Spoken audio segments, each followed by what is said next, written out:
warahmatullahi wabarakatuh. Berjumpa kembali dengan saya, Nita Anggriani.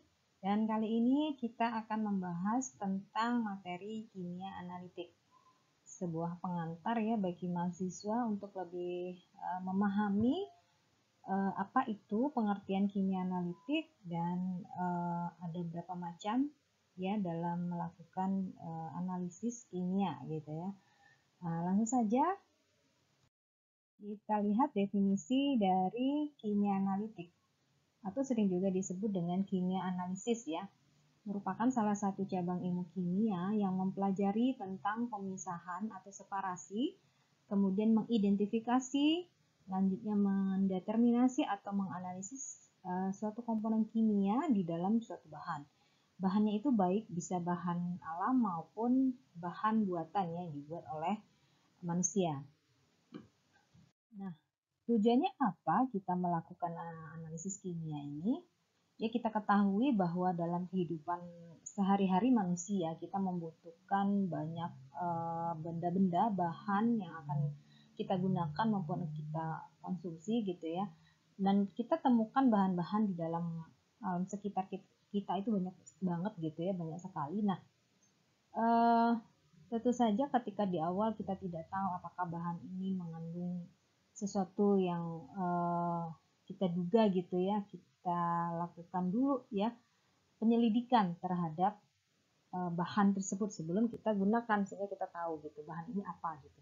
Nah, inilah yang kita lakukan dalam menganalisis kimia. Jadi kita melakukan penyelidikan suatu bahan gitu ya, yang kita reaksikan ya. Kita menguraikan dulu lebih dahulu, kemudian kita reaksikan sehingga akhirnya kita menemukan jawaban ya apakah zat yang terkandung di dalam bahan ini. Ya, bahan ini mengandung apa, komposisinya apa, sampai pada tahap kita akan tahu berapa jumlah ya atau kadarnya.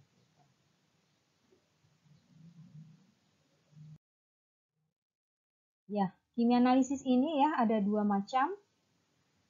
Berdasarkan yang kita udah baca tadi definisi itu mengarah bahwa dalam menganalisis suatu bahan kimia kita akan melakukan dua tahapan ya atau dua macam analisis. Yang pertama adalah analisis kualitatif, yang kedua adalah analisis kuantitatif.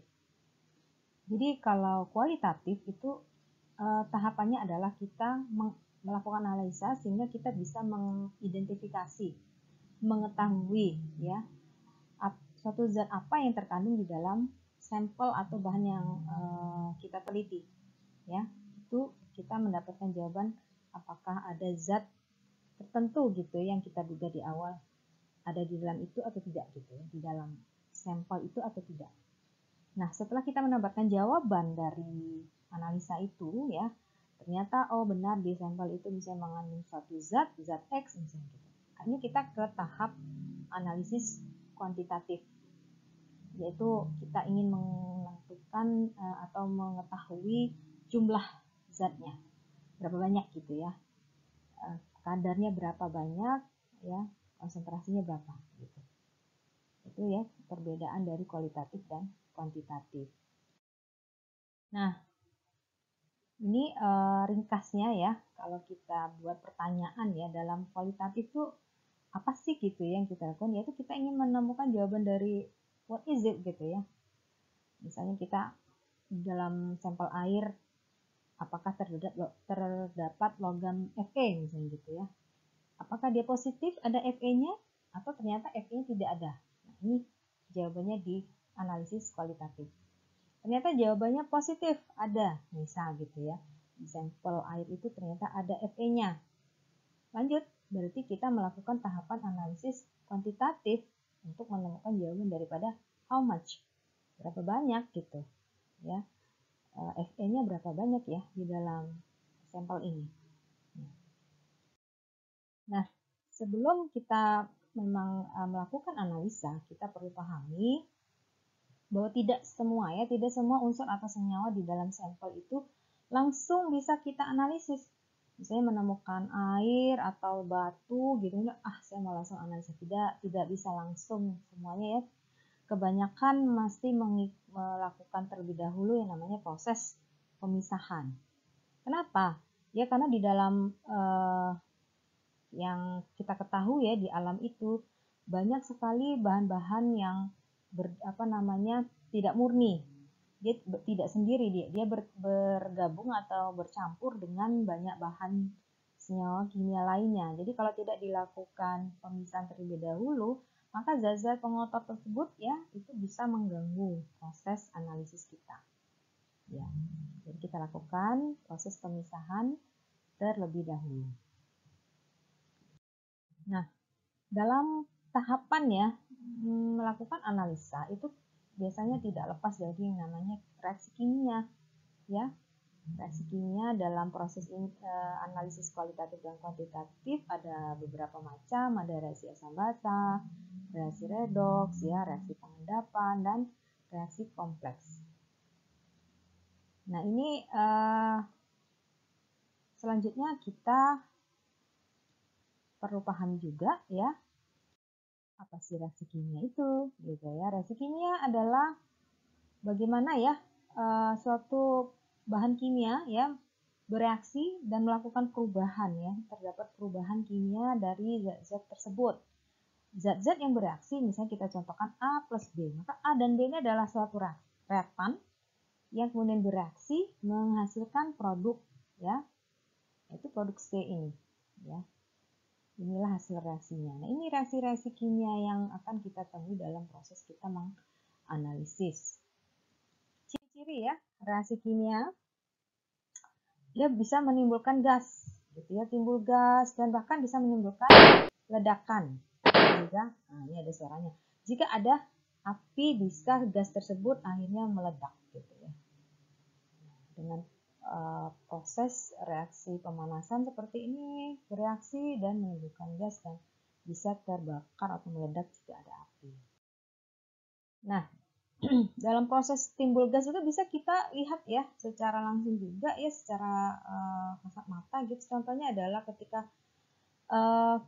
kalsium ya direaksikan sehingga timbul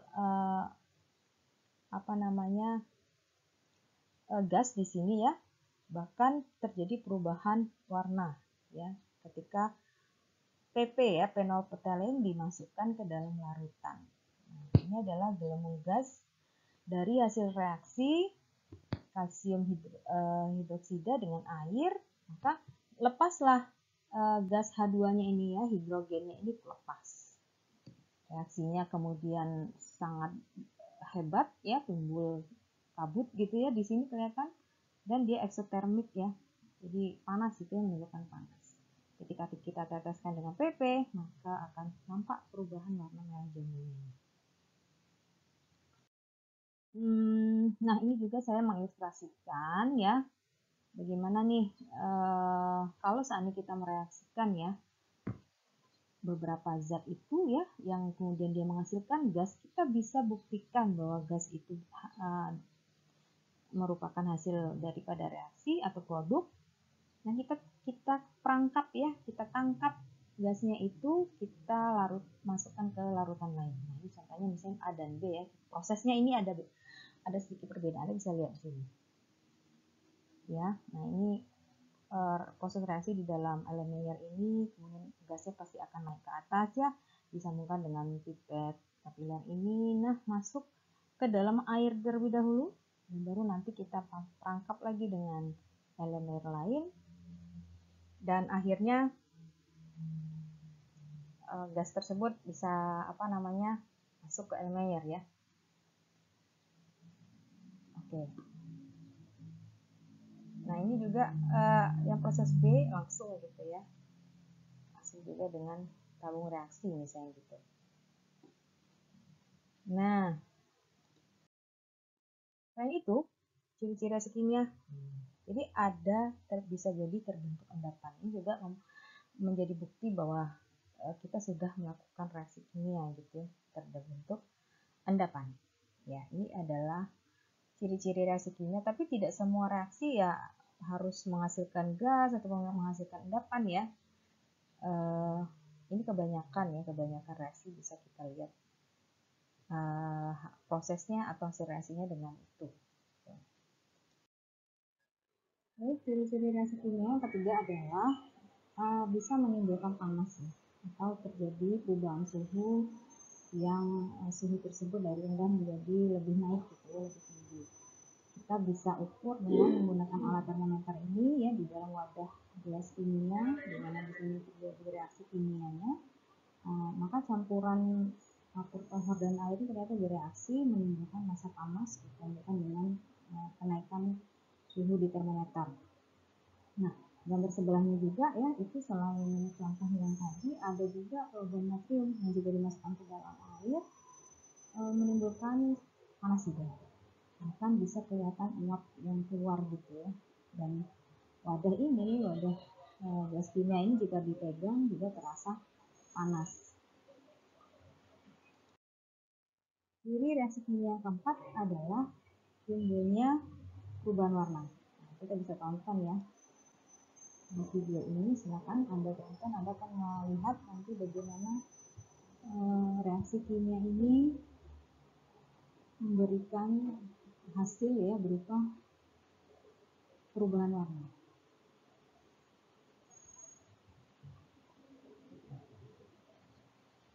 Oke, tadi air. Ini ada indikator PP ya, channel propylene. Dimasukkan, dicampurkan atau dihomogenkan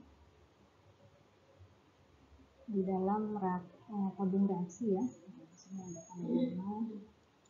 tabung reaksi. Kemudian mesulin ya, dimasukkan minyak ya, jadi makanya posisinya akan berada di atas larut air, terpisah gitu ya. Kemudian dimasukkan logam.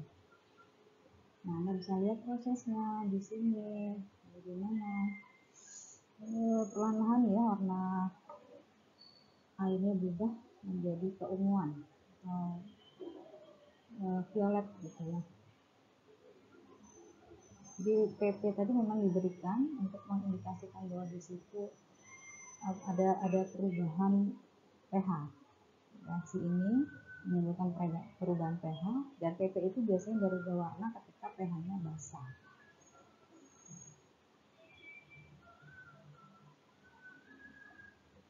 Iya, ini akan terus bereaksi ya sampai habis logamnya.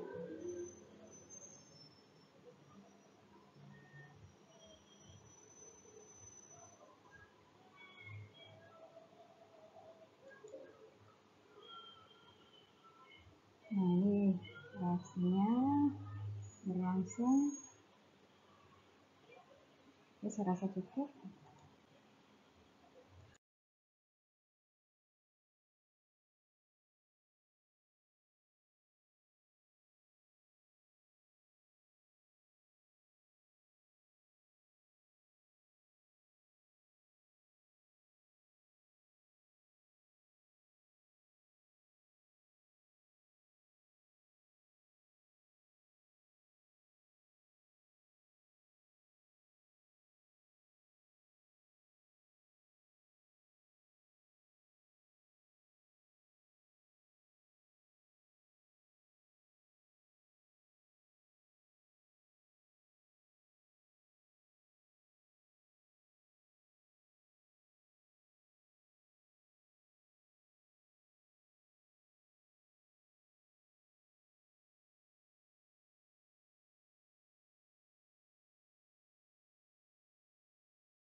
Jadi penggunaan analisis kimia ini banyak, sangat banyak diperlukan ya di hampir semua bidang, baik di dalam industri, bagaimana kita menganalisis bahan baku, bagaimana kita mengontrol kualitas ya bahan, menganalisis produk, kemudian di lingkungan ya untuk menganalisis polutan, limbah, kemudian kita tahu apakah sudah tercemar atau belum gitu.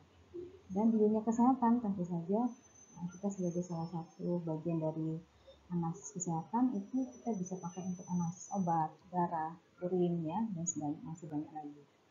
Juga di bidang pertanian ya, menganalisis tanah, menganalisis pupuk ya, makan ternak, dan banyak lagi.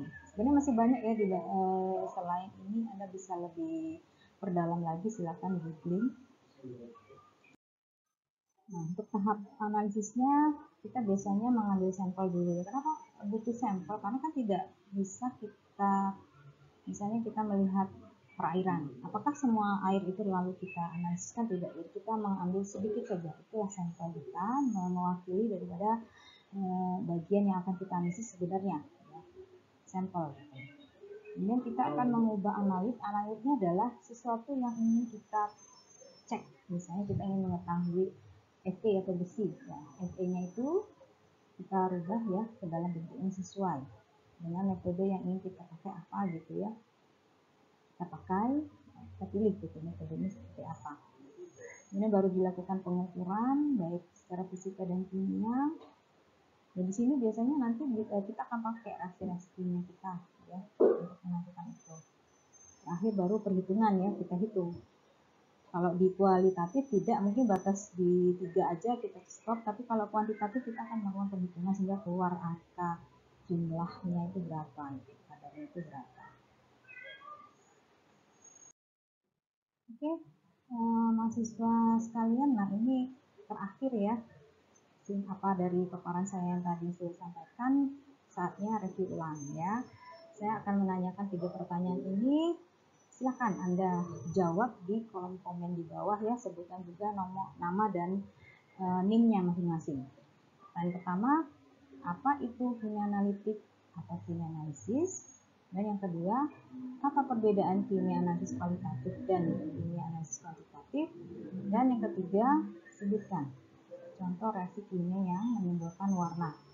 Tolong reaksinya ini beda sama yang dilihat tadi ya, yang di video tadi, karena sebenarnya banyak sekali reaksi kimia. Kamu harus googling, bisa googling atau baca buku.